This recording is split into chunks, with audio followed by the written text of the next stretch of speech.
el tema de las 7 iglesias. Y ya hemos visto que debemos leerlo en una forma histórica continua.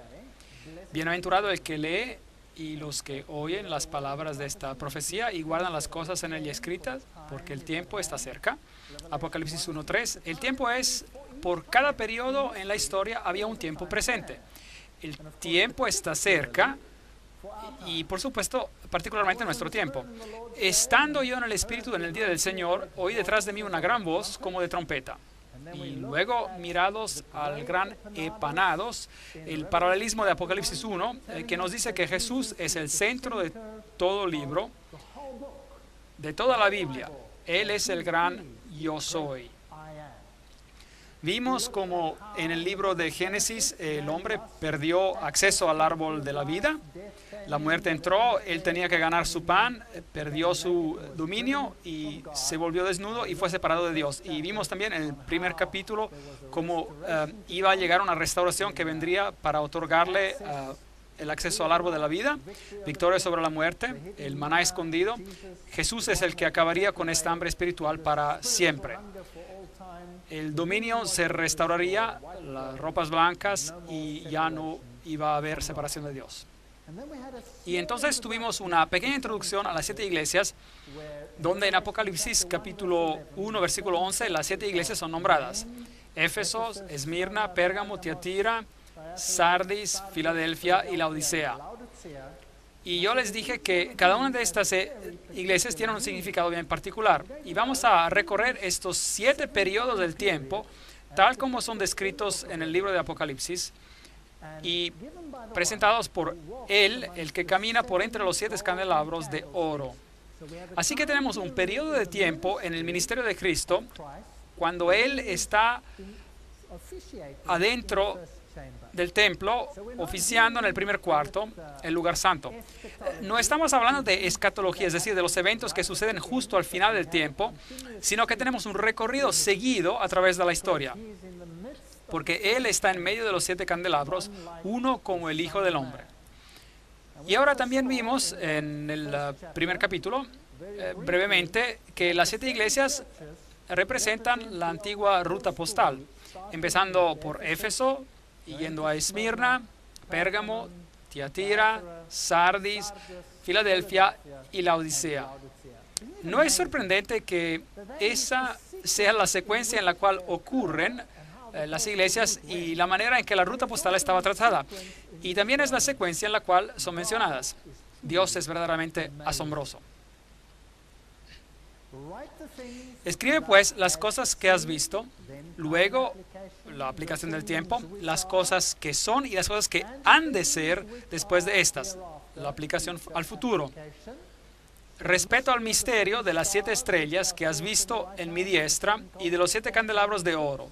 Las 7 estrellas son los ángeles, los mensajeros si usted prefiere, de las 7 iglesias, y los 7 candelabros que has visto son 7 iglesias. Entonces, la iglesia es el medio por el cual Cristo disemina, esparge la verdad. Entonces, vayamos a Turquía, Asia Menor, donde encontramos a estas iglesias. Esta es la ciudad de Estambul, y aquí encontrará algunas de las mezquitas más hermosas del mundo. Aquí encontrará los restos de la gran batalla entre religiones, el Imperio Otomano, un gran fuerte de los otomanos ahí, puentes sobre el estrecho del Bósforo, matrimonios, gente viviendo ahí hoy tal y como viven en otras partes del mundo. Todos que luchan con la vida, todos buscando a alguien a quien amar. Esta es una pareja joven que está comprometida para casarse. Ella está vestida de rosado ahí. Y ahí el carruaje sobre una de las 7 colinas de Estambul, Constantinopla. Esta es una de las ciudades de 7 colinas. Roma es la otra con 7 colinas. Es interesante que ambas fueron capitales del Imperio Romano. Y aquí está la gran mezquita azul en Estambul. Tremendas edificaciones que representan una de las más grandes religiones del mundo. Y estaremos tratando con algunos de estos temas a medida que avancemos en el libro de Apocalipsis. Esta es Santa Sofía, un lugar muy interesante. Hoy es un museo, pero solía ser una iglesia cristiana en los tiempos bizantinos. Y cuando los musulmanes tomaron control durante el periodo bizantino, o digamos el periodo post-bizantino, la convirtieron en una mezquita y hoy en día es un museo. Es interesante que en esta iglesia tienen relieves cristianos pintados sobre las paredes. Y cuando los musulmanes tomaron el control, pintaron las paredes de blanco. Tomaron pintura blanca y las pintaron por encima. Y así que desaparecieron del sitio. Y ahora, con el pasar del tiempo, la pintura blanca ha desvanecido. Así que cuando uno entra en la iglesia, uno ve los relieves cristianos y si mira atentamente los ven. Interesante, para mí es algo simbólico. Parece como si las grandes barreras entre las religiones se están cayendo y se están mezclando las religiones en una sola. Tiempos interesantes que el mundo está enfrentando. Estos son los canales subterráneos donde uno puede ir de compras. Es bien oscuro allá abajo. Por supuesto, es un país muy interesante, uno de los países fenomenales para visitar. Excelentes instalaciones, comida riquísima. Tercer mundo y primer mundo en uno. La ciudad de Troya existió aquí y eso es lo que queda de esa ciudad. Y esto es lo que queda del pueblo de Troas. Aquí es donde Pablo predicó una noche y debió haber sido un predicador aburrido, que seguía por horas y horas, así como yo, porque el pobre Euticos, nos dice la Biblia, no lo pudo soportar más y se quedó dormido, como se quedan algunos dormidos cuando yo hablo, y se cayó Euticos de la ventana y se rompió el cuello. Y el milagro ocurrió cuando Pablo oró sobre él y él fue sanado. Ese es el lugar. Hoy es solo un pequeño puerto de mar donde pescadores salen en sus barquitos. Y aquí es donde tenemos el escenario de las 7 iglesias en esta área. Así que cada una de las 7 iglesias donde Cristo es representado están esparciendo su luz al mundo. Cada uno de estos nombres tiene un significado en particular y tienen un significado profético. Hay un cierto carácter descrito en cada una de esas iglesias que se aplica a ellas en ese tiempo y también tiene una aplicación en el futuro. Entonces las iglesias reciben un elogio, algo que están haciendo bien, y es interesante que hay una iglesia que no recibe ningún elogio, pero a eso llegaremos después. Luego hay un reproche, y los reproches son importantes porque nos dicen algo acerca de la época nuevamente. Si uno es reprochado e instado a arrepentirse, ¿el periodo de gracia ha terminado, sí o no? Claro que no. Porque si uno se arrepiente después del reproche, entonces el periodo de gracia no puede haber terminado. Y uno no puede tomar esta profecía y arrojarla al futuro después del tiempo de gracia. Eso violaría no solo la terminología del libro de Apocalipsis, sino también la estructura donde el texto está mencionado. Estos textos se encuentran según la estructura del quiasmo, en el brazo, la parte histórica. Cristo está ministrando en el lugar santo, no en el lugar santísimo. Así que este es un periodo de su ministerio que no pertenece al tiempo de la fin, aunque la profecía avanza por toda la totalidad del tiempo cristiano, aún en ese tiempo. Entonces hay un reproche, después hay un consejo y hay una promesa. Esa es la estructura básica de todas las cartas a las iglesias. Ahora, el primero es el pueblo de Éfeso. Era un pueblo muy próspero. Hoy esas son las ruinas de Éfeso. Aquí está la gran calle de los Curetes. Aquí es donde Pablo ha caminado cuando él ministró en este lugar. Y el nombre Éfeso significa deseado. Así que es una condición deseable en la cual estar. Esta iglesia tenía algo a su favor. Y si es la primera de la época, porque recuerden que dije que se habla de lo que es, pero también de lo que ha de porvenir, es decir, la historia de la era presente de entonces, siguiendo hasta el fin del tiempo. Porque así es como trabaja Dios. Él se preocupa por cada generación. Entonces, Éfeso debe de ser el primer periodo del cristianismo. Y si estudiamos los eventos, podemos poner un tiempo arbitrario, probablemente cerca del año 100 después de Cristo, hasta el año 100 después de Cristo, y podemos aprender algo sobre lo que es y sobre cómo era en cuanto apliquemos estas calidades a la iglesia en la historia también. Bueno, en Éfeso estaba la sede de Diana, y Diana era la madre de los dioses. Es aquí donde Pablo tuvo su gran discusión acerca de este tema, porque él dijo que Jesús es el único camino. Y entonces hubo un gran tumulto porque ellos dijeron, no, no, no, no, no. Él está menospreciando a Diana, a nuestra diosa, y querían hacer justicia con él. Así que ella era la madre de los dioses. Había un templo de Diana que fue construido en 480 antes de Cristo. Y es interesante que un concilio cristiano, el concilio de Éfeso, tomó lugar en este mismo pueblo, Éfeso, y allí el título Madre de Dios fue dado a María.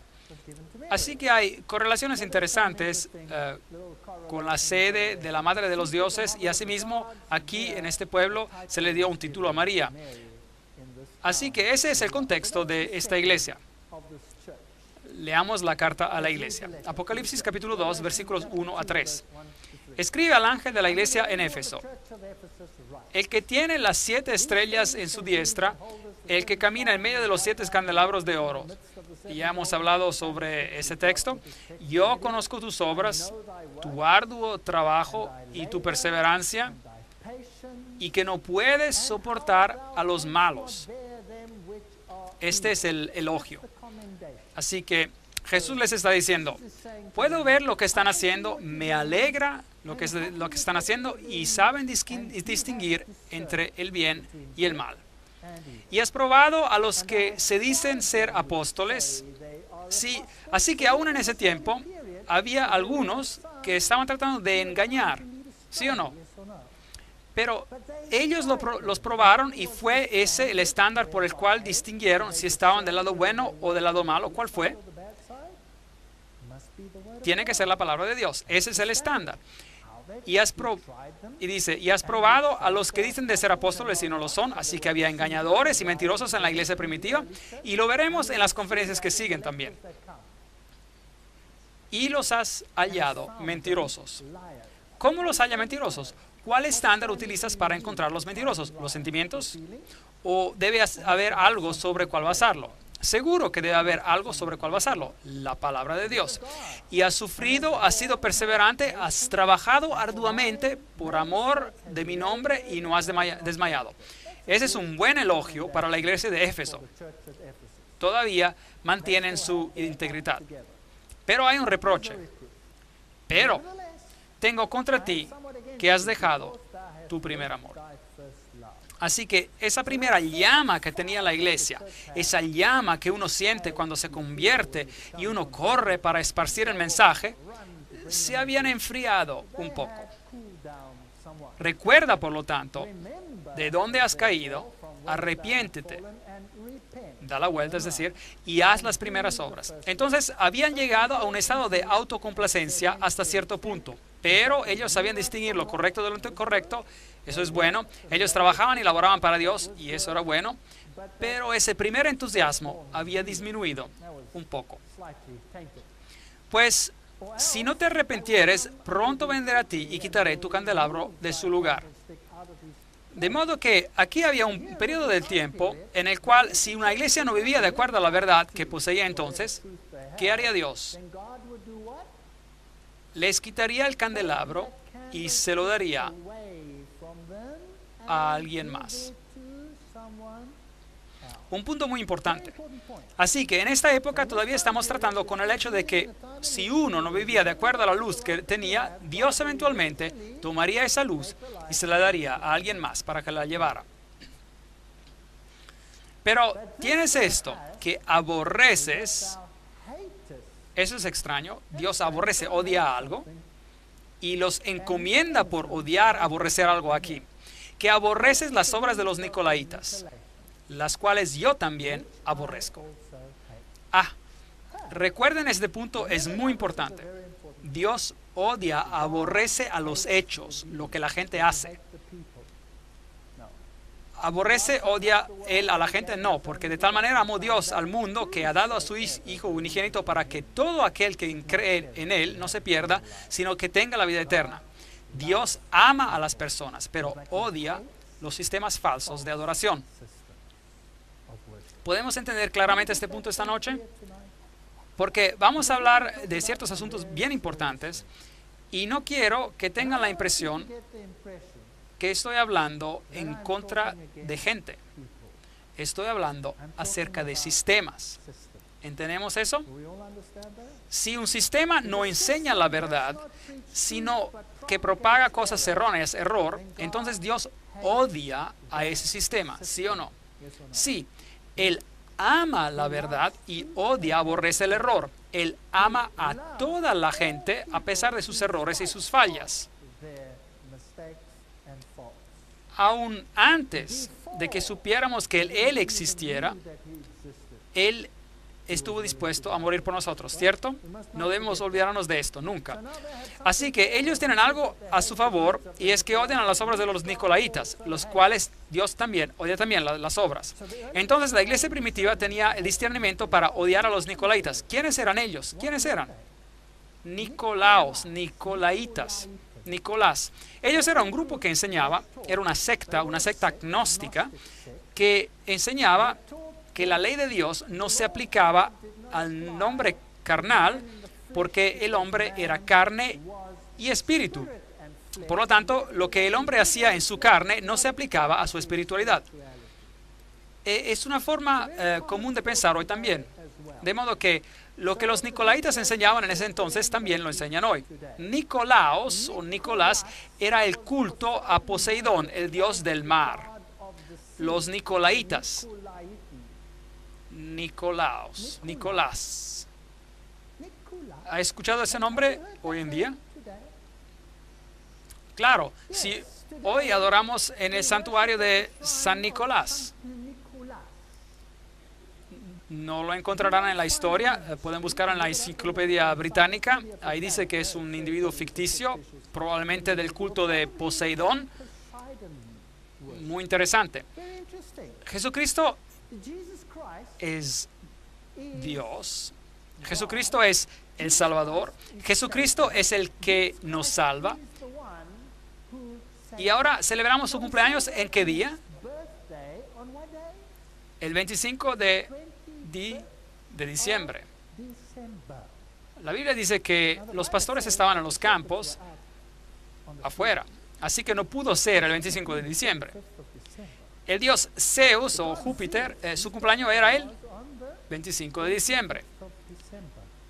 El dios Osiris, su cumpleaños era el 25 de diciembre. Podría nombrarle a todos los dioses antiguos. Las principales deidades tenían sus cumpleaños el 25 de diciembre. Ahora, si la Navidad, Christmas en inglés, es decir, que significa la misa de Cristo en inglés, era realmente la fecha del nacimiento de Cristo, entonces, ¿por qué celebramos a Nicolás en ese día particular? ¿No es interesante? Y luego se les pide a los niños que pregunten a quién para sus regalos. En las religiones nórdicas, a Nicolás, y él viaja por el cielo justo como los dioses antiguos viajaban por el cielo el 25 de diciembre en un carruaje. Y si era Zeus o Júpiter, era jalado por un macho cabrío. Pero si era un dios nórdico, y nosotros, es decir, los anglosajones, tenemos una religión nórdica, porque de allá es donde venimos de los godos, del pueblo godo, entonces el dios era jalado por renos. Y él podía discernir lo bueno y lo malo, era eterno, vivía por siempre, y cada año sabía cuál niño era bueno y cuál niño no. Entregaba los regalos y él se iba, todo eso en el 25 de diciembre.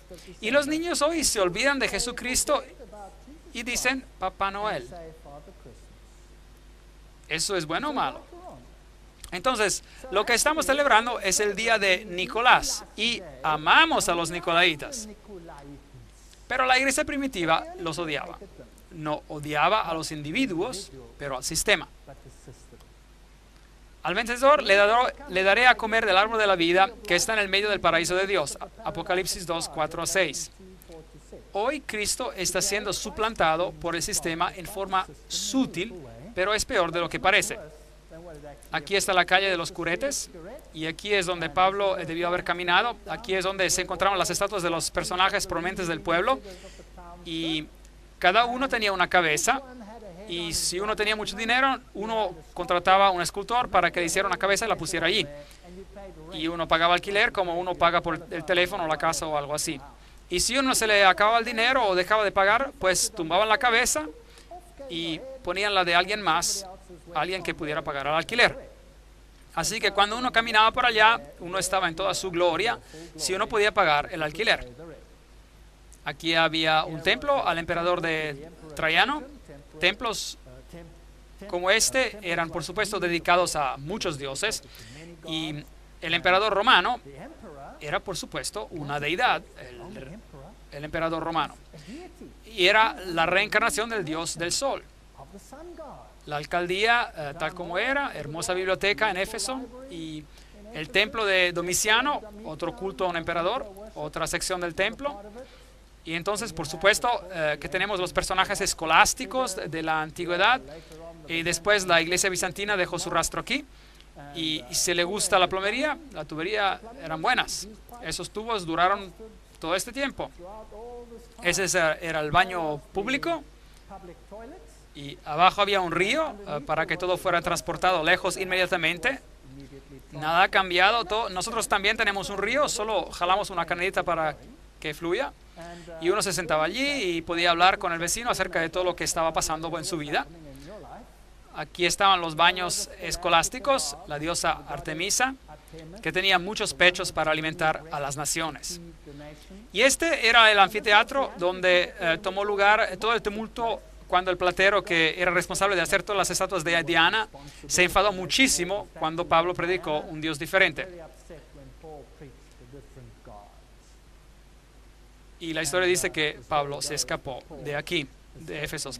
Así que esta era la iglesia primitiva, digna de elogio. Se aferró al camino, tenía discernimiento entre el bien y el mal, no permitía infiltración del paganismo dentro de la iglesia.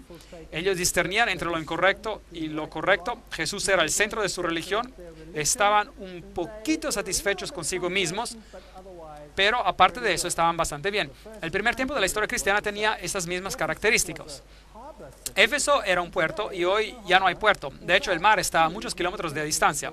Ha sido llenado de cieno. Aproximadamente en el año 800 después de Cristo dejó de ser un puerto, Éfeso. Este hecho es interesante en términos de tiempo y de secuencias de evolución. Hoy en Éfeso uno puede ver que Roma ha levantado esta estructura, la cual fue aparentemente vista en una visión como el lugar donde vivió María, porque Juan vivió en Éfeso. Y Jesús dijo a Juan: he ahí a tu madre, y él recibió a María en su casa en Éfeso. Pero esto ha sido determinado como, de hecho, falso. Pero de todas formas, aquí es donde muchos vienen a adorar a los pies de María. Todas las religiones vienen aquí. Católicos, peregrinaciones de protestantes, aún hasta naciones islámicas vienen a este lugar en particular. Bueno, el próximo periodo de tiempo es Esmirna. Desde el año 100 después de Cristo, probablemente hasta el año 313 después de Cristo, porque este fue un tiempo de tremenda persecución. La palabra mirra está escondida en la palabra Esmirna y significa aroma dulce, un aroma de sacrificio. Y si uno considera la ciudad misma, había un santuario a la diosa Némesis. Policarpo fue su primer ministro y fue martirizado. Interesante. Y en esta representación vemos los 10 días de persecución. La Biblia dice que hay que tomar un día como un año, por un año en profecía. Y hubo un periodo en la historia de la iglesia primitiva cuando fueron perseguidos muchísimo por alrededor de 10 años. La respuesta es sí. Hubo un emperador por el nombre de Dioclesio, y él decretó un periodo de persecución, el cual fue muy intenso y terminó en el año 313 después de Cristo. O sea, desde el año 303 hasta el año 303, cuando Constantino revistió su paganismo de cristianismo. y el cristianismo se convirtió en la religión oficial del imperio. Entonces, leamos lo que dice aquí acerca de esta iglesia en particular. Escribe al ángel de la iglesia de Esmirna, el primero y el postrero, el que estuvo muerto y vivió. Dice esto: yo conozco tus obras, tu tribulación y tu pobreza. Así que estaban pasando por tiempos difíciles. La iglesia primitiva creció rápidamente, las cosas iban bastante bien, hasta que esta religión comenzó a desafiar a la religión oficial. Y entonces la persecución se desencadenó. Y tan pronto que uno desafía a los paradigmas del mundo, hay persecución.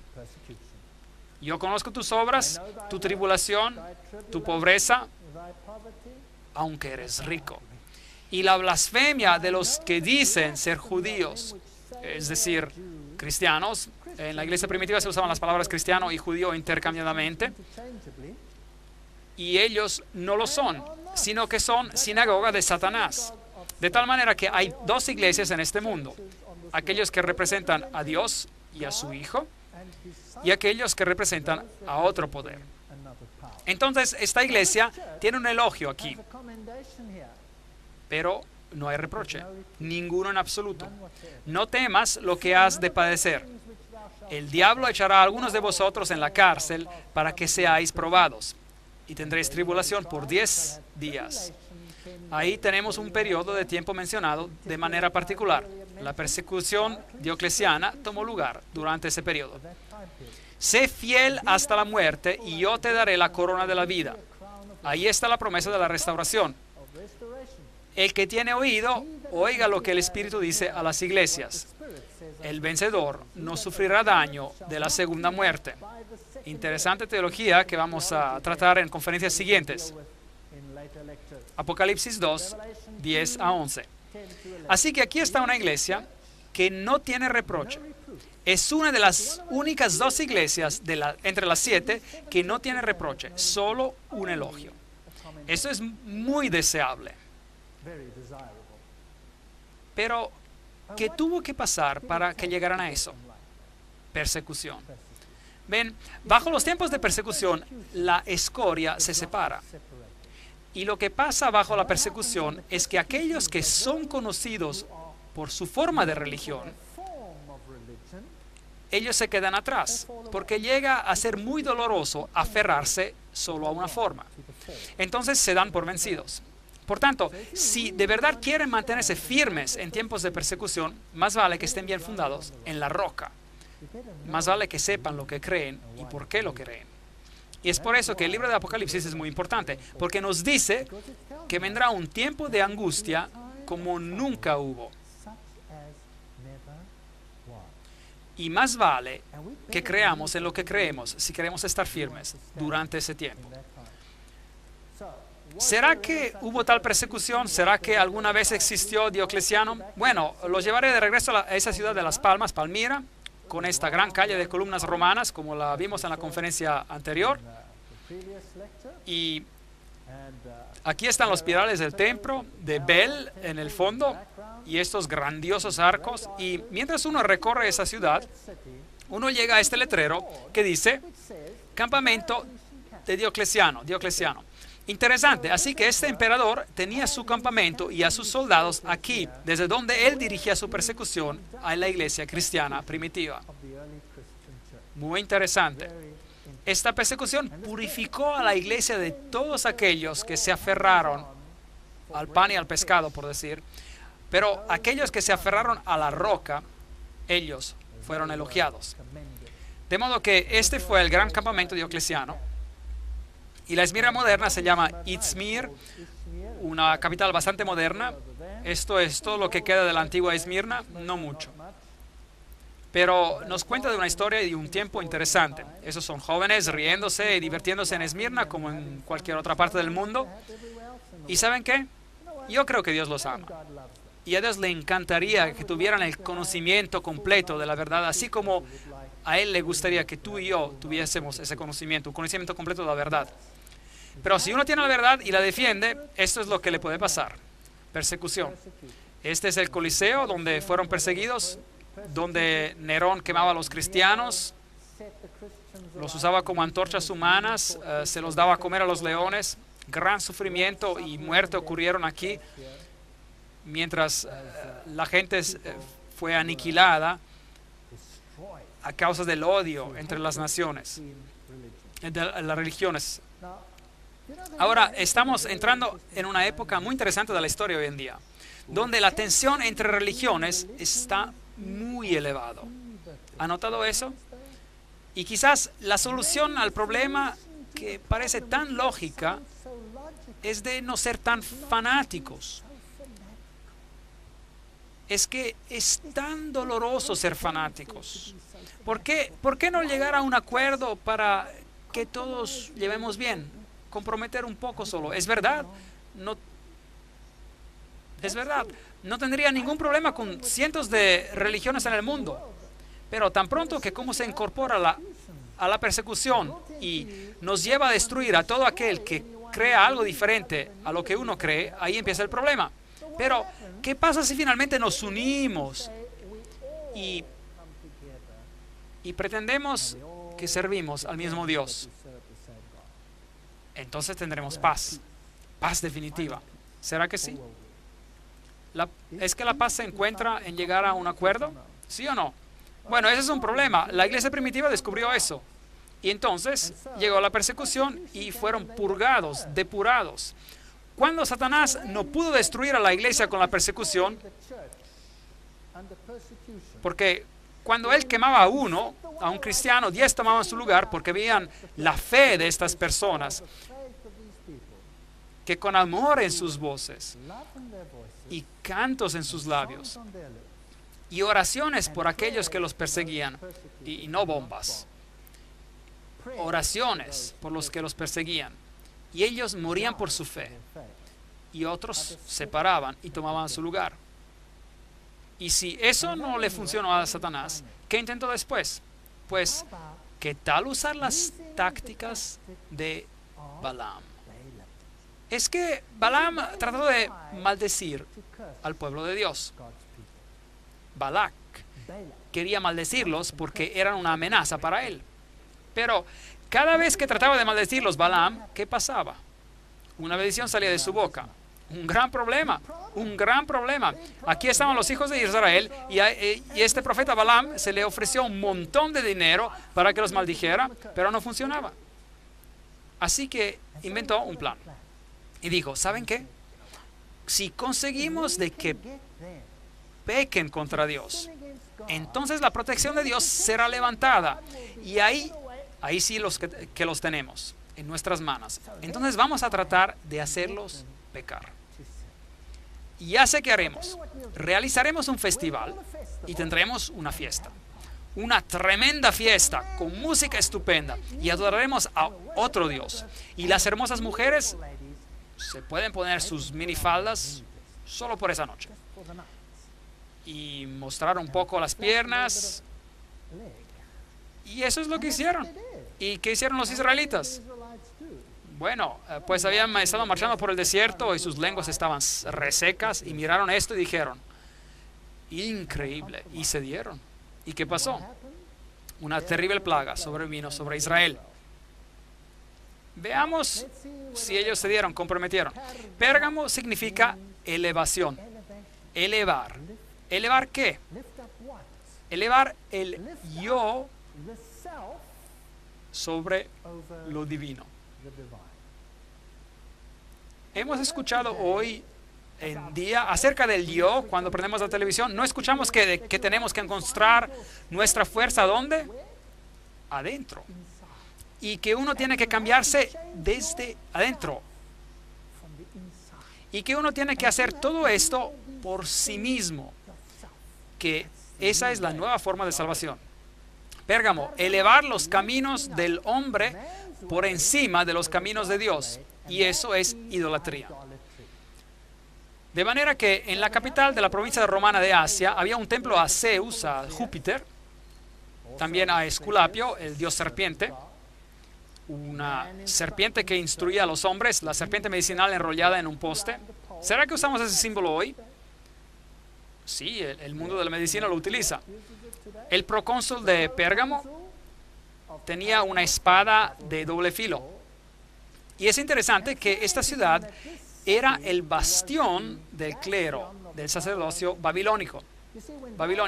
Es que cuando Babilonia fue conquistada por Medo-Persia, ellos tomaron control de la religión babilónica, pero los sacerdotes se rebelaron contra Medo-Persia. Y entonces el clero fue expulsado de Babilonia y se establecieron aquí, en esa ciudad. Así que aquí estaba el clero babilonio oficial con sus raíces antiguas. Interesante. Tomaron la piedra de paladio, las vestiduras, que de hecho eran las vestiduras de Dagón. Tenían un manto de pez y tenían una mitra relacionada al pez con forma de boca abierta en sus cabezas. Muy interesante, porque ellos representaban a Dagón, el dios de los peces. Y de hecho, él era llamado Pontifex Maximus, el puente entre el cielo y la tierra. De manera que uno era salvo por la mediación del hombre, la mediación de la iglesia, en vez de la mediación de Cristo. Así que ellos eran el puente entre el cielo y la tierra, junto con las llaves y la mitra. Entonces, el sacerdote tenía las llaves, dos llaves, la llave para el cielo y la llave para el infierno. Interesante. Y ellos eran llamados los reyes pontífices de Pérgamo. Y el último fue Átalo, el tercero, antes de que esta región se convirtiera al cristianismo. Así que Átalo III, cuando se dio cuenta de que Roma los iba a conquistar a la fuerza, se dio su título al emperador romano. Por lo tanto, que cuando uno va a Roma hoy, ustedes pueden ver detrás de los emperadores romanos las letras PM, Pontifex Maximus, el constructor de puentes. Y los emperadores romanos, como vimos antes, eran dioses. Así que uno podía orar a ellos. Eran los que abrían las puertas del cielo para el hombre. Ahora bien, es interesante que esas mismas letras, PM, no solo se encuentran detrás de los nombres de los emperadores romanos, sino también detrás de los nombres de ¿quiénes? De los papas. Se encuentran las letras PM, Pontifex Maximus. Entonces este título se le atribuyó a través de la historia a los emperadores romanos y finalmente a los pontífices de Roma, quienes, por cierto, también tienen las dos llaves, a las cuales se refieren como las llaves de ¿quién? De Pedro. Y ellos también tienen las mismas vestiduras con la mitra, que representa a Dagón. ¿Y cómo fue que todo eso llegó a la iglesia cristiana? Ahora bien, en el año 378, después de Cristo, el emperador Cristiano Graciano rechazó el título. Por lo tanto, que aquí estaban los emperadores romanos y de repente uno dijo, yo no quiero ese título. Entonces se quedó sin dueño el título hasta que fue agarrado por Damasco, obispo de Roma. Y así es como el título llegó a ser parte integral del pontificado romano. Entonces, hoy todavía existe ese título. Pero, ¿qué fue lo que pasó aquí en Pérgamo? Bueno, aquí fue donde se llegó al compromiso, a la mezcla. En Pérgamo tenemos este gran altar de Pérgamo, el cual era, por supuesto, un altar a los dioses, para todos los dioses del panteón. Una tremenda batalla está representada aquí entre las fuerzas del mal y del bien. Y Apocalipsis 2, 12 a 14 nos dice, escribe al ángel de la iglesia de Pérgamo, el que tiene la espada aguda de dos filos. Y esa es la palabra de Dios. Jesús está escribiendo acerca de la palabra de Dios. Y aquí vemos a otro que también tiene una espada. Pero él es un mediador terrenal. Yo conozco tus obras y dónde habitas. Recuerden que él, Jesús, le está hablando a sus miembros, a su iglesia. Y ellos están viviendo ¿dónde? ¿Dónde está el trono de Satanás? Increíble. De manera que ese sacerdocio, que supuestamente es otro Babel, portal a Dios, es una abominación de Satanás. Es la sede de Satanás, donde está el trono de Satanás. Pero retienes mi nombre. O sea que esta iglesia seguía aferrándose a la verdad a pesar de esas circunstancias. Y no has negado mi fe ni aún en los días de Antipas, un nombre muy interesante, Antipas. Mi testigo fiel fue muerto entre vosotros donde había Satanás. La segunda vez que se menciona esto. Entonces aquí vemos a alguien que prefirió morir en vez de negar su fe. Y él lo llama Antipas. Ahora bien, Antipas podría ser, algunos dicen, un personaje histórico. Y algunos dicen que fue este o aquel, o otra persona, un pastor de esa iglesia que fue fiel en ese tiempo, etc. Pero la palabra Antipas también significa antipontífice. Así que el nombre podía tener un sentido espiritual y simbolizar a ese individuo que afirmaba ser el que mediaba entre Dios y el hombre, de tal forma que la mediación se había movido de Dios y Cristo al hombre, y esto era un problema. Y la gente fue elogiada por ser como Antipas. Pero tengo unas cosas contra ti. Aquí está el reproche. Que tienes ahí a los que retienen la doctrina de Balaam. Aquí está. Que enseñaba a Balac a poner tropiezo ante los hijos de Israel y a comer de cosas sacrificadas a los ídolos y a cometer fornicación. Así que algo había entrado a hurtadillas adentro de la iglesia, porque hay algunos que siguen la doctrina de Balaam. Y hemos hablado de la doctrina de Balaam, ¿qué era? Hacerlos comprometer, mezclar, hacer que pecaran, instarlos a que rompieran a la ley de Dios. Y ahí sí que los tendremos bajo control. Así que aquí hay un compromiso en el cual una doctrina está siendo enseñada, la cual guiará a la gente en el camino equivocado y empezarán a servir a otros dioses. Y esto es justamente lo que va a pasar a la iglesia cristiana. Dios advierte aquí, tengan cuidado.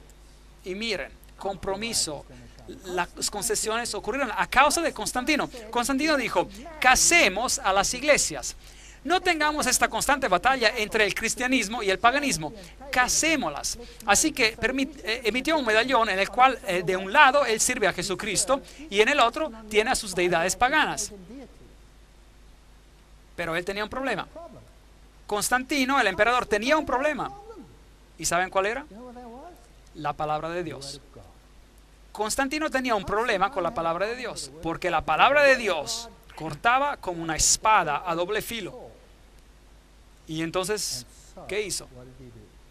Dijo, lleguemos a un acuerdo, un compromiso.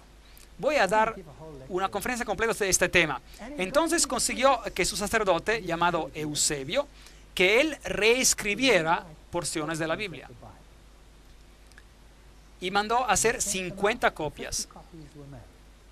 Y fueron escritas de tal forma que Jesucristo fuera menos de lo que es, para que pudiese haber un matrimonio entre las religiones. Y Zoroastro, por ejemplo, pudiera aparecer igual junto a Jesucristo, y Zeus Júpiter pudiera estar igual junto con Jesucristo, y Apolo pudiera aparecer igual junto a Jesucristo, y todo estaría de maravilla.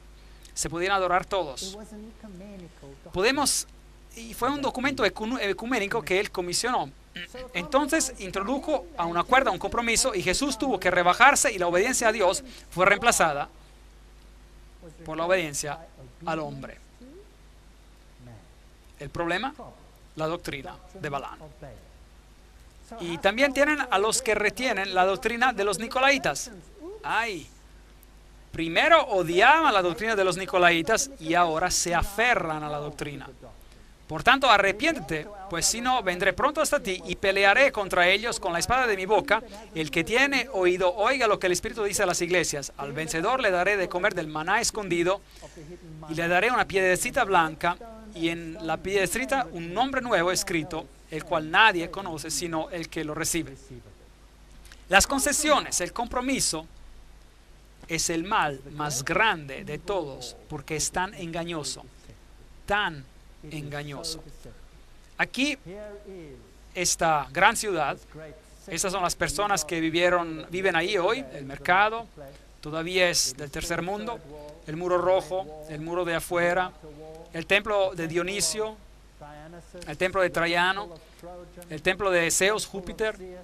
Hay un pozo del emperador Guillermo hizo, porque sacó todo y se lo llevó, Escolástica y Esculapio, que eran las formas de adoración que se utilizaban en Pérgamo. Concesiones, compromiso. Me gustaría aconsejar hoy que los compromisos entre el error y la verdad sean rechazados y que Jesús y su verdad sean hechos eternos en el corazón. Amén. En la última sección llegamos hasta Pérgamo, una de las 7 iglesias, y vimos cómo el compromiso, las concesiones habían entrado en la iglesia, y que ahora había gente que creía en la doctrina de los nicolaitas, mientras que antes la habían rechazado totalmente. Aquí vemos un gran anfiteatro de esa ciudad y un pozo. Y el próximo periodo del tiempo de la historia es el más triste en la historia de la iglesia. Porque una vez que uno ha aceptado el compromiso, el hacer concesiones, esto crece como un cáncer dentro de la iglesia y llega a ser una oscuridad total. Así que el próximo periodo mencionado es Tiatira, del año 538 después de Cristo hasta probablemente el año 1517 después de Cristo. Y este nombre tiene mucho significado. Significa dulce sabor de la labor, significa sacrificio de arrepentimiento. Y algunos dicen que significa también las enseñanzas de Satanás. Entonces, después de que empezaron las concesiones del compromiso, y claramente vemos que el método de Balaam que se utilizó, los nicolaitas ya eran aceptables, y mientras que la iglesia primitiva rechazaba esta enseñanza, aquí tenemos un periodo de oscuridad, empezando aproximadamente en el año 538 después de Cristo.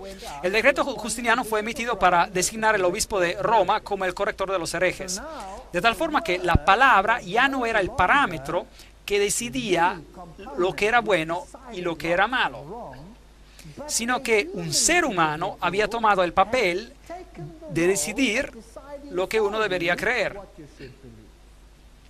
Y eso es un problema, ¿no creen? Si Dios nos creó como agentes libres e individualmente tenemos que comparecer ante Dios algún día y tener que dar un informe de lo que hemos hecho y de lo que hemos creído, podemos entonces decir, oh, pero Él decidió por mí. ¿Podemos decir esto, sí o no? No. ¿Qué pasó cuando Adán y Eva pecaron? ¿Qué fue lo primero que hicieron? Le echaron la culpa a alguien, ¿verdad? Sí. Cuando Dios le dijo a Adán, ¿qué has hecho? ¿Qué dijo Adán? La mujer que me diste fue culpa de ella. Y cuando miró a la mujer, Dios, ¿qué dijo ella?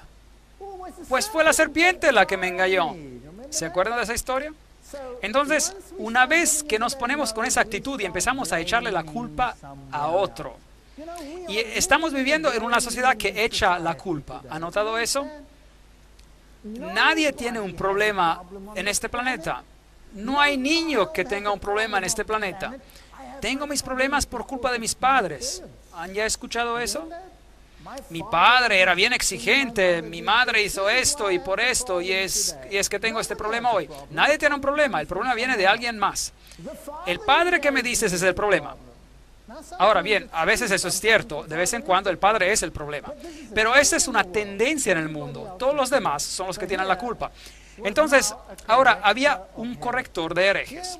Aquí había alguien que decidía por uno en qué creer. Y si uno no lo hacía a la manera de él, ¿qué pasaba? La muerte. Ese era el fin de uno. Así que este fue el periodo en la historia cuando el hombre llegó a ser el estándar para todos los demás. Es conocido como la Edad Oscura. Una vez que uno rechaza la luz y presume ser la luz del él mismo, ahí es cuando uno tiene oscuridad. Y si el Hijo de Dios no es la luz del mundo, alguien más se convierte en la luz del mundo, entonces hay oscuridad. No hay otra solución. Entonces, Holzhauser, un teólogo católico romano, dice que esta es la iglesia de la Edad Media. En esta ciudad había el templo de Apolo, el dios del sol, y había un altar a una diosa mujer.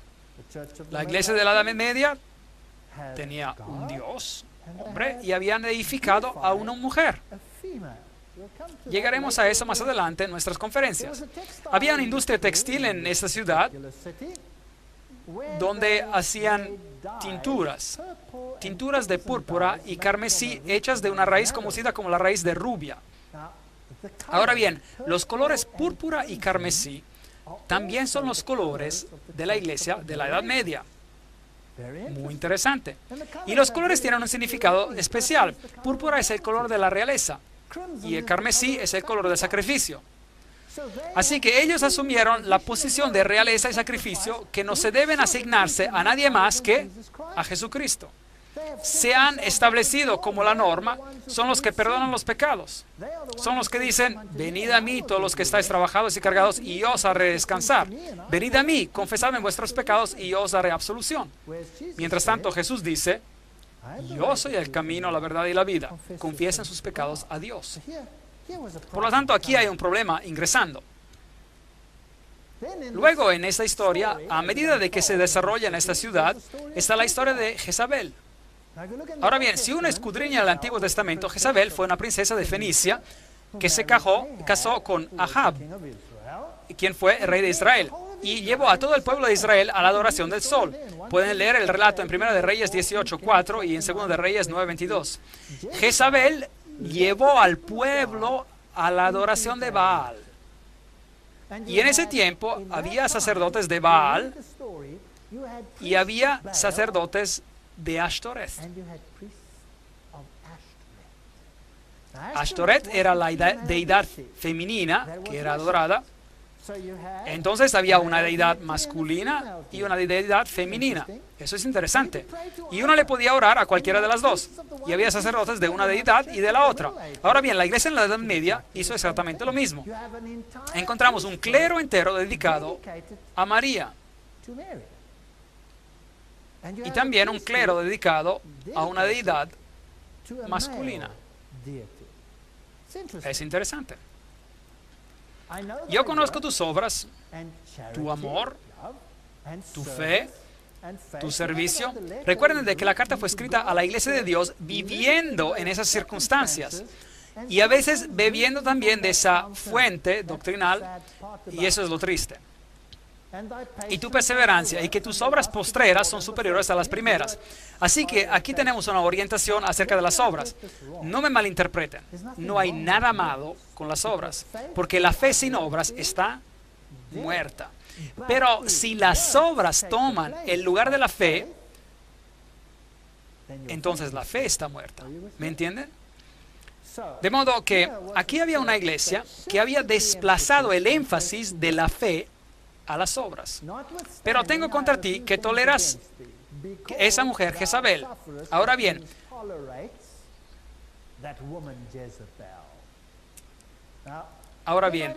pudo haber existido una Jezabel literal allí. Dicen que sí, la había durante ese tiempo. Era una mujer que controlaba la industria textil, que hacía la ropa teñida de púrpura y carmesí. Pero es obvio que la Biblia usa algo literal que posiblemente existía en ese entonces y lo aplica al futuro y aplica a esta gran apostasía que sucedió cuando Ahab, que era el rey de Israel, se casó con Jezabel. En otras palabras, entró en una relación con el paganismo. ¿Queda claro? Y aquí está este rey que se casa con el paganismo. Así que la iglesia de Dios acepta el paganismo y lo entremezcla con su mismísima esencia. Entonces, soportan a esta mujer, toleran a Jezabel, la cual se dice profetiza. Cabe aclarar que profetizar significa predicar, pero también significa recibir visiones y uno tiene que sacar del contexto a cuál de los dos significados se refiere. Obviamente aquí se refieren a la predicación, para enseñar y seducir a mis siervos a fornicar, para ser infieles a Dios y servir a otros dioses, y para comer cosas sacrificadas a los ídolos. Increíble. Esto es bien específico, idolatría. Y comer y beber pasa a ser parte de la idolatría. Vale aclarar que Dios siempre le advirtió a su pueblo de que no comiera lo que se sacrificaba a los ídolos. Y aquí se menciona una forma de idolatría específica. Es interesante que las deidades paganas, Baco por ejemplo, o Zeus Júpiter, o a Osiris, se les rendía culto con galletitas redondas, panes que simbolizaban a sus cuerpos literales. ¿Fue durante esta época que eso entró en el sistema de la iglesia? Claro que sí. Yo le he dado tiempo para que se arrepienta. Dios le dio tiempo, mucho tiempo, para arrepentirse. Pero la historia triste es que no se arrepintió. Pero no quieres arrepentirte de su fornicación. Por tanto, yo la arrojo en la cama, en la gran tribulación, a los que adulteran con ella, si no se arrepienten de las obras de ella. Pero no se arrepentirán. Así que ese sistema no cambiará, seguirá siendo así. Entonces Dios tendrá que tomar esa luz y dársela a alguien más, porque ese sistema no se va a arrepentir. Es un sistema problemático. A sus hijos heriré de muerte. Entonces, fuera de este sistema saldrán hijos, los cuales serán tan apóstatas como ella fue. Y todas las iglesias sabrán que yo soy el que escudriña la mente y el corazón. Os daré a cada uno según vuestras obras. Por lo tanto, si tu criterio, son las obras, Dios te juzgará de acuerdo a tus obras. Si lleva a la gente a la idolatría, Dios juzgará conforme a eso. Pero a los demás que están en Tiatira, es decir, el resto, a cuántos no tienen esa doctrina, o sea, que no todos siguieron ese camino, llegó una gran división en la iglesia y no han conocido lo que ellos llaman las profundidades de Satanás. Esa terminología es interesante. Conocer las profundidades de Satanás significa que uno debe haberse iniciado en los secretos del ocultismo. ¿No es así? Hay gente hoy que sostiene conocer las profundidades del ocultismo. Y tendremos que descubrir dónde están localizadas estas profundidades del ocultismo hoy en día. Y lo vamos a hacer en las conferencias que nos quedan, sin ninguna duda. Pero aquí están localizadas ¿en qué iglesia? La iglesia de la Edad Media. Ella conoce las profundidades de Satanás. Increíble, eso da miedo. Vamos a tener que examinar este asunto. Yo os digo, no os impongo otra carga.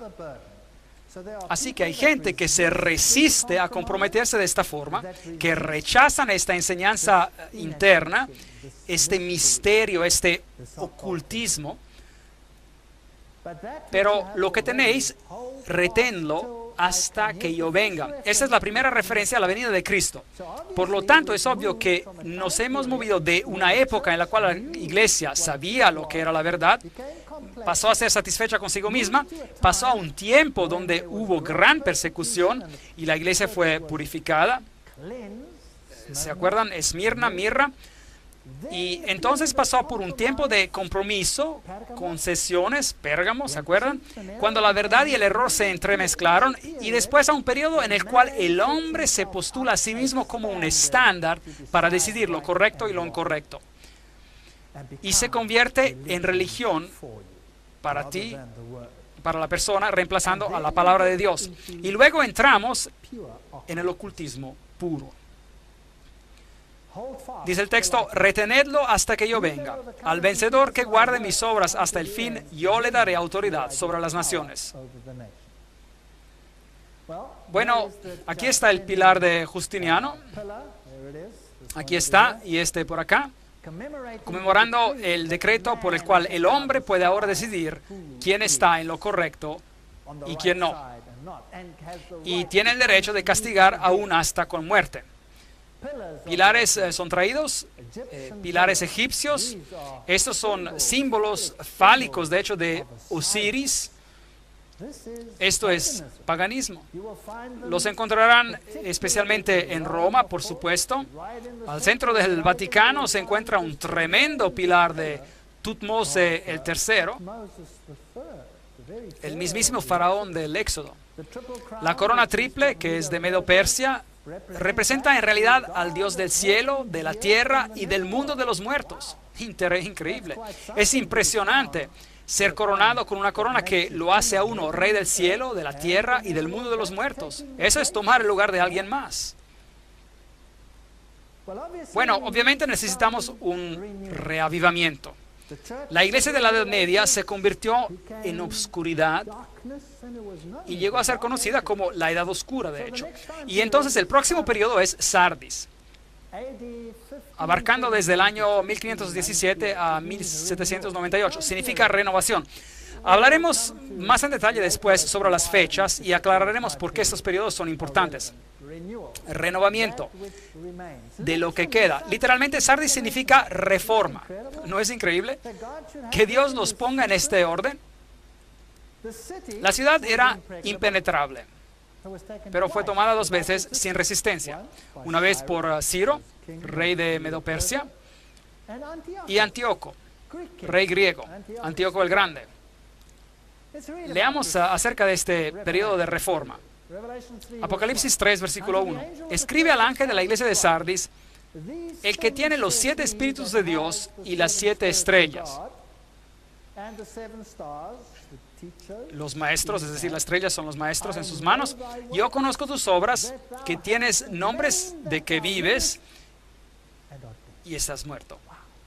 Increíble. Aquí sí que hubo una renovación. Aquí había vida que ingresaba a la iglesia. Algo había sido descubierto. La idolatría había sido dejada a un lado y había vida. Pero esta vida no era lo suficiente completa como para que fuera vida. Había muerte en ella. Sé vigilante y confirma las otras cosas que están para morir. Ese es un testimonio terrible. Estaba por venir la vida y habían cosas que tenían que ser restauradas, que eran muerte, que tendrían que ser restauradas a la vida, pero están listas para morir. Doctrinas enseñadas, porque no he hallado tus obras bien acabadas, completas delante de Dios. Entonces es obvio que la reforma, aunque le dio un nuevo aliento a la doctrina de Cristo, no produjo obras perfectas. No estaba completa. Algo hacía falta.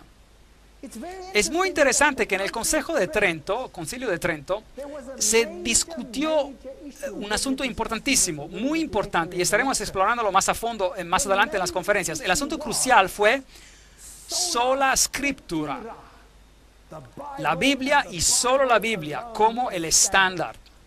Roma dijo no. Biblia y tradición. Y la tradición es el contexto en el cual la palabra debe de ser evaluada o interpretada. De tal manera que la tradición, el hombre, es decir, suplanta y controla los asuntos de la Biblia. Esa era la posición de Roma. Y el hombre era el que determinaba cómo debería ser leída la palabra de Dios. Así que la iglesia decide lo que es bueno y lo que es malo para uno, no la palabra de Dios. La reforma dijo, no, es solo por sola escritura, sola gracia, salvos por gracia y por la gracia solamente, salvos por Jesucristo. Y la palabra de Dios es el estándar por el cual vivimos. Ese fue el asunto. ¿Quién ganó en el Consejo de Trento? Buena pregunta. Roma ganó. La reforma perdió en el Consejo de Trento. Triste. Después se lo mostraré en otra conferencia. La reforma perdió. Vino una ruptura, sí, pero la reforma perdió. Tuvieron la mejor oportunidad en la historia del mundo para completar la obra y ganar, pero perdieron. ¿Por qué? Porque Roma pudo comprobar que sus tradiciones sobrepasaban la palabra de Dios. La reforma no estaba haciendo lo que predicaba. La reforma dijo sola escritura, la palabra de Dios y solo la palabra. Y entonces la iglesia preguntó, ¿guardan todas las enseñanzas? ¿Por qué siguen a Roma en unas cosas e ignoran la Biblia sobre esos asuntos? ¿Por qué la dejaron a un lado? Un cardenal se levantó y dio un discurso, regresaré a eso en una próxima conferencia, y dijo, ¿por qué aceptan nuestras tradiciones sobre la palabra? Están transgrediendo sus propios preceptos. no saben lo que dicen. Son solo una rebelión.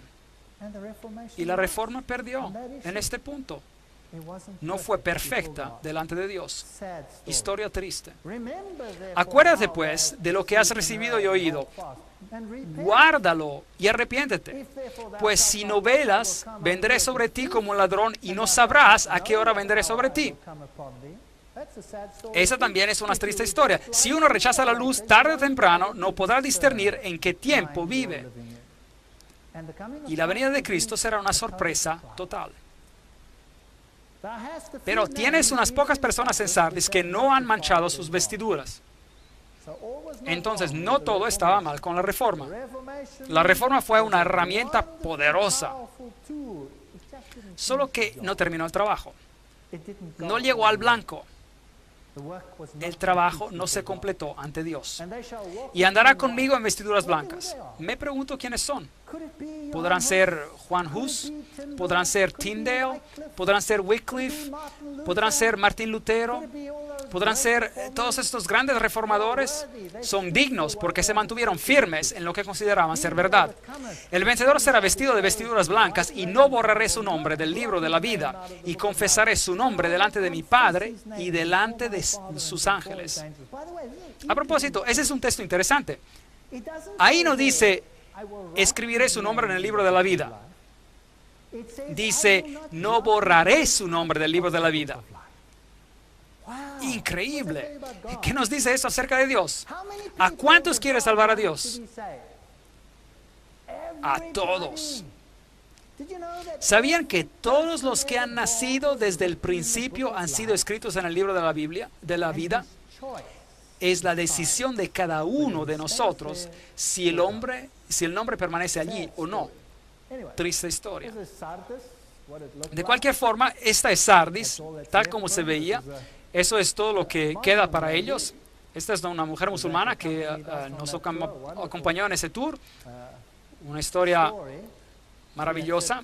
Ella aceptó el cristianismo y tuvo que huir por su vida como consecuencia. Cambiando de tema, aquí está una iglesia bizantina cubierta. Ahora hay una granja allí. Esta es una vieja sinagoga que ha sido abierta y limpiada.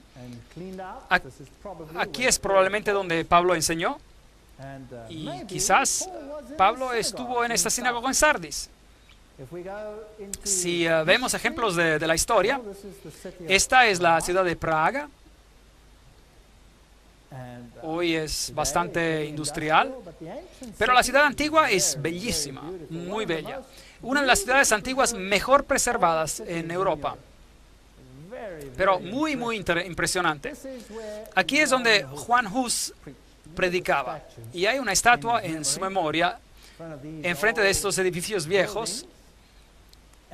Y aquí es una canción que ellos cantaban. Ahora, no puedo leer la lengua checa,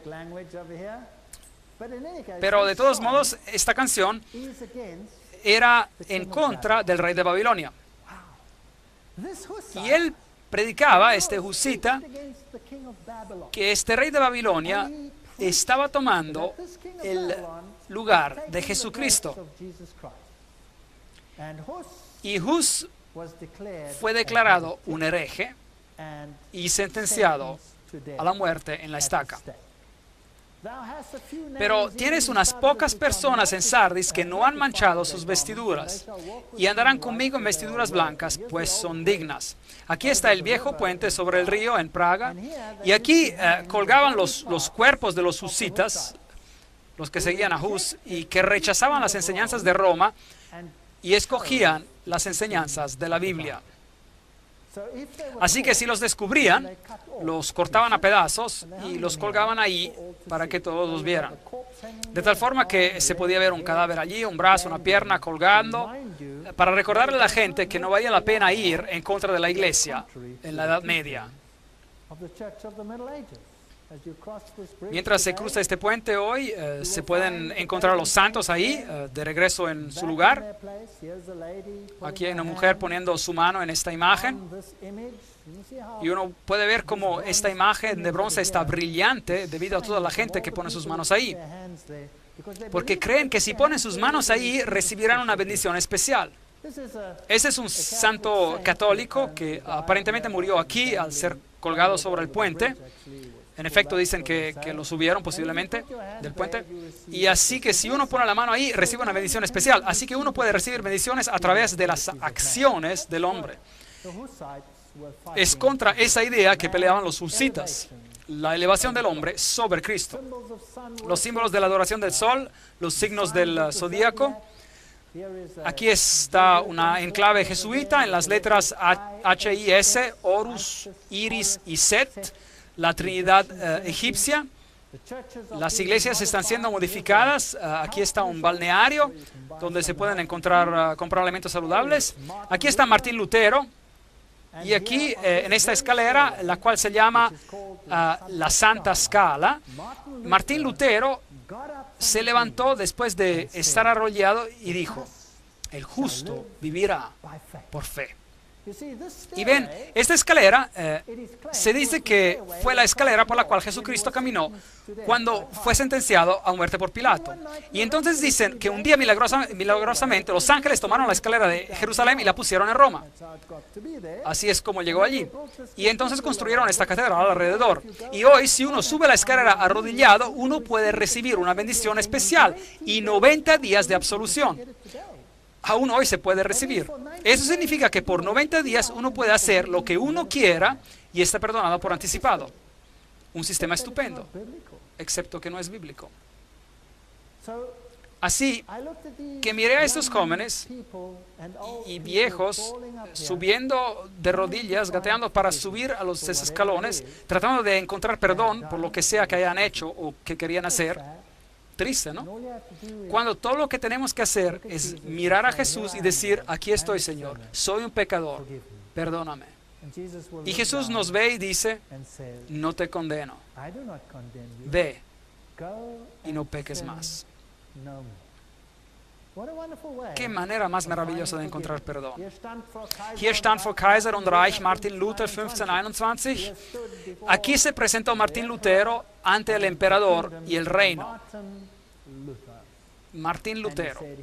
Y dijo: aquí estoy, no puedo obrar de otra manera. O es la palabra de Dios o no es la palabra de Dios. Por cierto, Martín Lutero se dio cuenta de lo que le faltaba en terminar. Pero él no lo pudo terminar solo, todo. Sus seguidores debieron haber continuado, pero no lo hicieron. Y él se mantuvo firme. Y bueno, el resto es historia. El trabajo no se completó. ¿Y entonces qué pasó? Debido a que Martín Lutero no pudo continuar la obra, otra denominación cristiana se levantó y dijo: hey, Martín, le faltó algo. Y empezaron una nueva denominación. Y siguieron al nuevo líder que se llamaba a lo mejor Calvino, y se llamaron calvinistas. Y entonces alguien más descubrió: hey, Calvino y Martín Lutero parece que no se dieron cuenta de que la Biblia enseña algo más por acá. Y entonces tenemos a los bautistas, por ejemplo. Y entonces encuentran nueva información y los luteranos dicen: bueno, Martín no vio eso y entonces nosotros tampoco. Y los calvinistas dicen: bueno, nosotros no vimos eso tampoco, así que no vamos a seguir esa ruta. Y entonces tenemos a Wycliffe que dijo: aquí hay algo bueno que hemos descubierto en la Biblia. Como protestantes, hagamos esto. No, mejor háganlo ustedes solos. Formen su propia denominación. Y entonces, ¿qué pasó? Tenemos todas estas denominaciones, cada una con sus doctrinas que están basadas en la Biblia, pero cada una alegando tener algo diferente de las demás que las mantienen separadas. ¿Tenemos la misma Biblia, sí o no? ¿Tenemos las mismas verdades si tenemos la misma Biblia, sí o no? Entonces, ¿por qué tantas denominaciones? ¿No podemos averiguar cuál es la verdad y hacerla?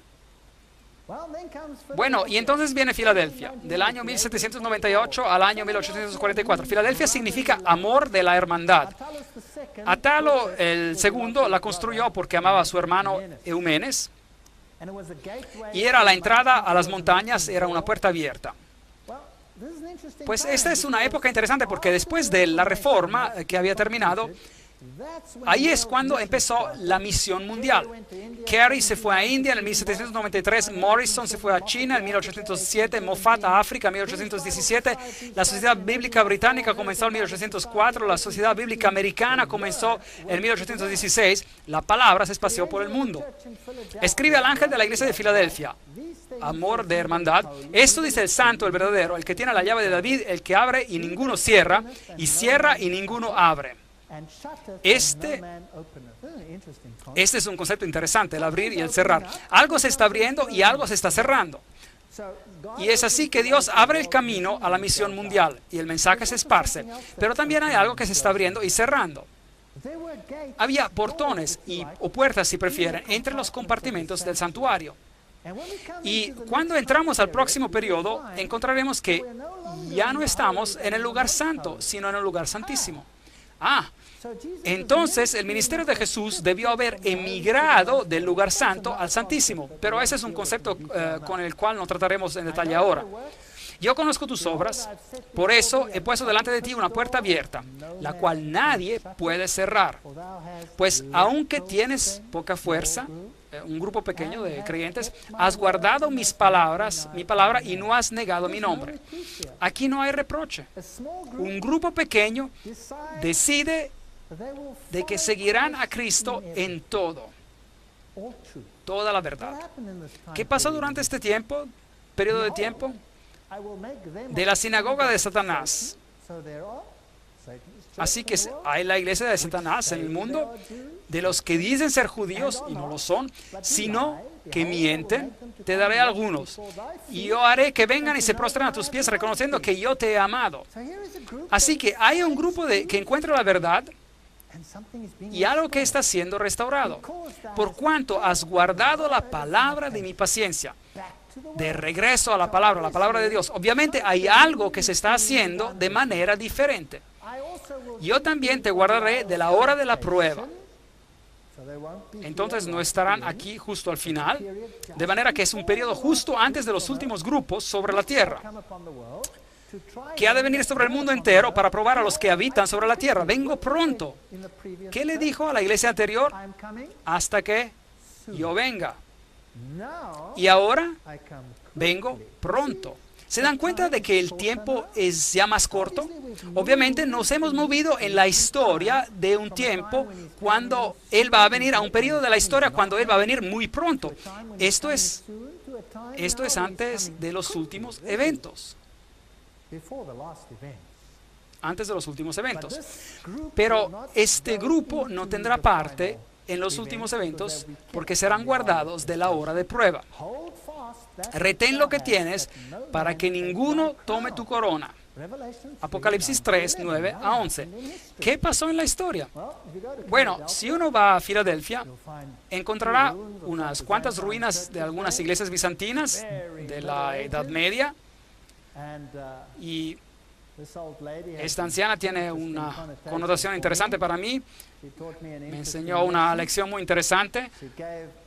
Le dio un abrazo y un beso a una mujer que estaba muy triste porque estaba siendo marginalizada por los demás.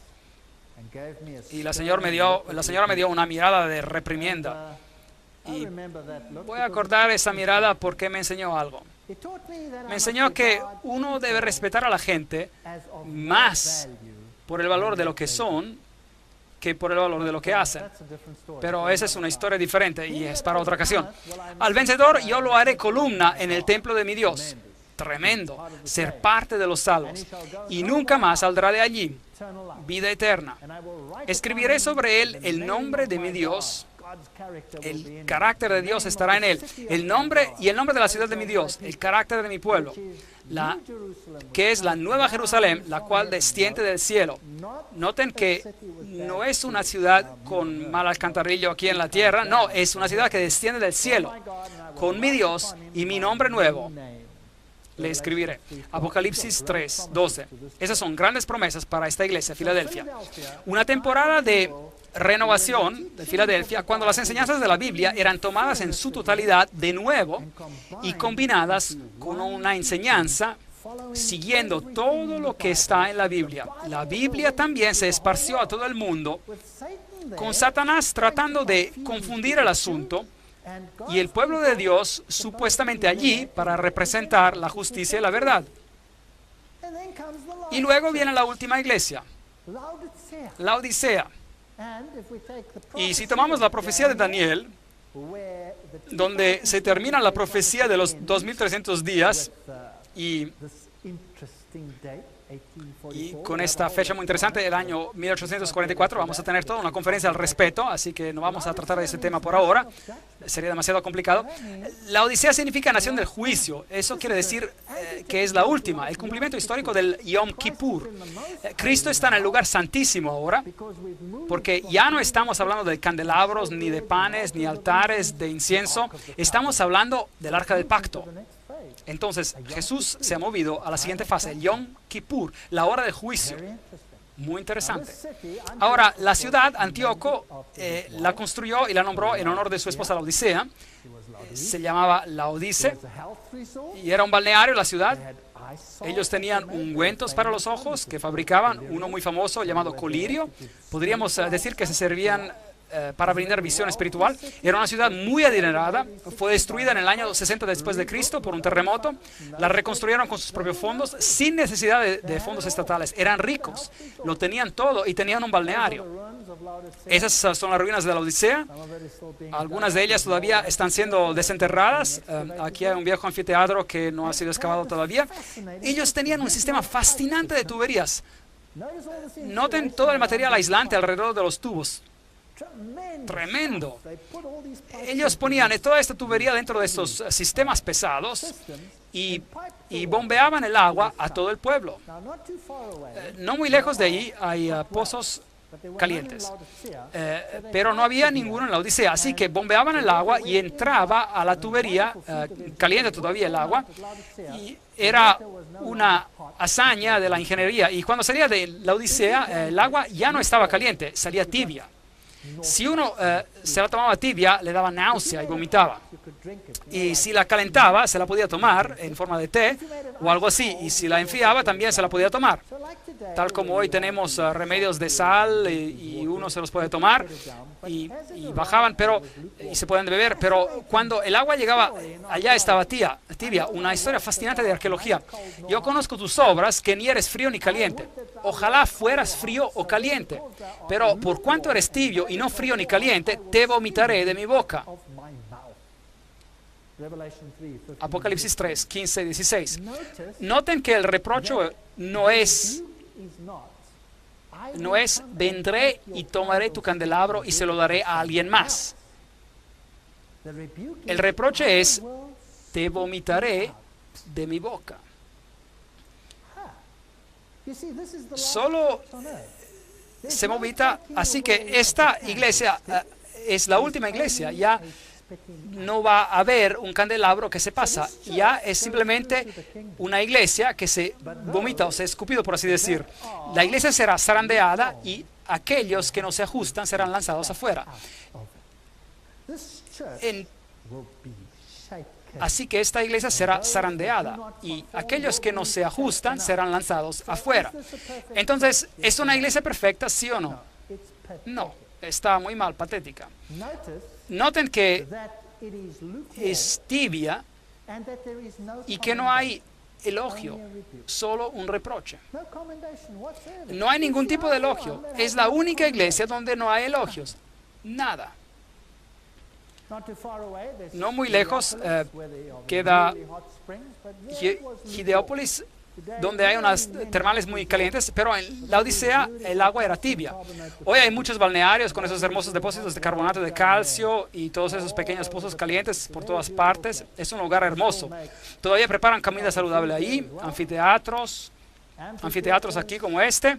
Y creo que este camello necesita un dentista, pero bueno. Porque tú dices, yo soy rico, me he enriquecido y de nada tengo necesidad, pero no sabes que eres desaventurado, miserable, pobre, ciego y estás desnudo. Increíble. Esta iglesia está en problemas. Aquí hay un niñito recogiendo Geberet. Es una hierba que se utiliza en la industria de la salud para calmar el dolor.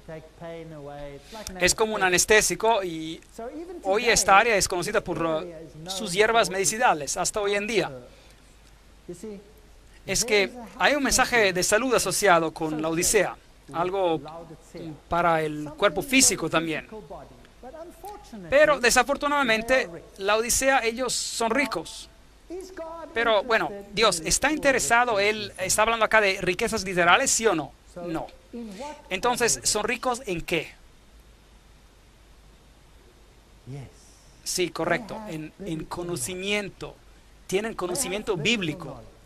Tienen conocimiento bíblico. Como pueden ver, la Reforma no había completado la tarea. La Reforma se fragmentó porque dejaron el trabajo inconcluso. Y luego vino el turno de Filadelfia y se llevó a cabo una consolidación y la palabra fue de nuevo revelada por completo. En todos por completo. Y la Odisea heredó el conocimiento. Aquí estaba. Tenían el conocimiento. ¿Y qué le hicieron? ¿Y qué hicieron con él? Sentarse sobre el mismo. ¿Y qué hacen? Se enriquecen y se llenan de cosas y no tienen necesidad de nada. Empiezan a fingir ser iglesia. La iglesia debería ser la luz del mundo, pero esta gente finge ser iglesia. Y no saben que son despreciables, miserables y pobres, espiritualmente pobres y ciegos, que no tienen discernimiento y están desnudos, desprovistos de Cristo. Es que la fe sin obras es muerta, mientras que las obras no nos ayudan a ganar puntos porque somos salvos por la gracia y solo por gracia. Y si no compartimos lo que sabemos, entonces tenemos un problema. Y si uno es rico y cree que tiene la verdad, entonces ¿por qué compartirla con alguien más? Lo puede hacer sentir a uno incómodo. Y hay gente que cree que tiene la verdad y que la verdad lo salvará. Bueno, los judíos también creían en eso y tenían la verdad, pero rechazaron al Mesías y lo clavaron en la cruz. ¿No lo hicieron? Por lo tanto, tener la verdad no nos salva. Tener a Jesucristo nos salva. Y si uno tiene a Cristo, entonces irá y no condenará a aquellos que no conocen la verdad. Uno irá afuera, hacia el mundo, amará a aquellos que no conocen la verdad y tratará de llevarlos a la verdad, porque Jesús murió por ti y por mí mientras todavía éramos pecadores, ¿correcto? Y esa es la manera que va a ser. Y déjeme decirle algo, nadie, y voy a decirlo de manera muy firme, nadie se salva por tener el entendimiento correcto de cualquier doctrina. ¿Comprenden eso? Si tú tienes el conocimiento perfecto de cómo ser salvo, ¿eso te va a salvar? No. Si simplemente gozas de ese conocimiento y lo tienes y te sientes rico y enriquecido, eso no te va a salvar. Aplicar ese conocimiento al corazón y hacer que Jesús sea el centro, el alfa y el omega de tu vida, ese sí es conocimiento que salva junto a tus obras. Pero sentarse sobre ese conocimiento no te salvará. Si estás enriquecido y de nada tienes necesidad, ahora bien, uno llega a ser tan rico y enriquecido y se pone a discutir sobre esto y aquello y dice, yo tengo entendimiento perfecto sobre esta doctrina y por eso tengo razón y tú no, y tú estás perdido y yo salvo. Esta iglesia está tan llena de conocimiento que tiene tiempo para debatir el asunto, dándole vueltas y vueltas como con un perro que se persigue su misma cola y no llega a ningún lado. Esta iglesia es desaventurada y miserable. Así que si están buscando la iglesia perfecta de los últimos tiempos, no la encontrarán. Tienen que buscar una que es miserable, pobre, ciega y desventurada. Entonces quizás la van a encontrar. ¿Cómo es posible? Por tanto, yo te aconsejo de que compres de mí oro refinado en el fuego para que sea rico y vestiduras blancas para vestirte. Entonces, ¿cómo nos enriquecemos? ¿Y cómo obtenemos los mantos de justicia? ¿Y cómo cubrimos la vergüenza de nuestra desnudez? ¿Y cómo obtenemos discernimiento espiritual y ungüento para los ojos para poder ver? Yo reprendo y castigo a todos los que amo. Sé pues celoso y arrepiéntete. Es decir, que si queremos hacer lo que es correcto, Dios nos pondrá en el fuego de la aflicción. Entonces, tengo malas noticias. Cualquiera que encuentre esa verdad, la verdad está con temperatura bien caliente y tendrá que cuidarse bien y comer a lo mejor mucha hierba geberit, como dice así. Aquí hay un llamado a la puerta y aquí hay un hermoso campo listo para la cosecha. Yo tomé esta foto arrodillado, mirando al otro lado. Yo estoy a la puerta y llamo. Si alguno oye mi voz y abre la puerta, entraré a él. Dios no fuerza a nadie. Y cenaré con él y él conmigo. Al vencedor, hay que vencer primero, le concederé que se siente conmigo en mi trono, así como yo he vencido y me he sentado con mi Padre en su trono. Apocalipsis 3, 20, 21. Esa es la historia de la iglesia. Finalmente, tengo que decirles que hay gente sobre esta tierra que tiene un conocimiento de la verdad, pero no se destacan por esparcirla. Más se les conoce por sentarse sobre la verdad y discutir entre sí sobre las particularidades de cada asunto específico y sobre la exactitud, la perfección o falta de perfección de este asunto o aquello. Pero esto no es el verdadero asunto. Jesús es el asunto. La verdad es importante, pero solo si es aplicada al corazón. Y es mi oración que todos comprendamos y obtengamos el conocimiento de la verdad. Pero más que eso, que evitemos ser símbolos que retiñen y que encontremos a Jesús y lo apliquemos a nuestro corazón. En las próximas conferencias estudiaremos de cómo la verdad ha sido tirada al piso en nuestro planeta y en qué problema nos encontramos realmente.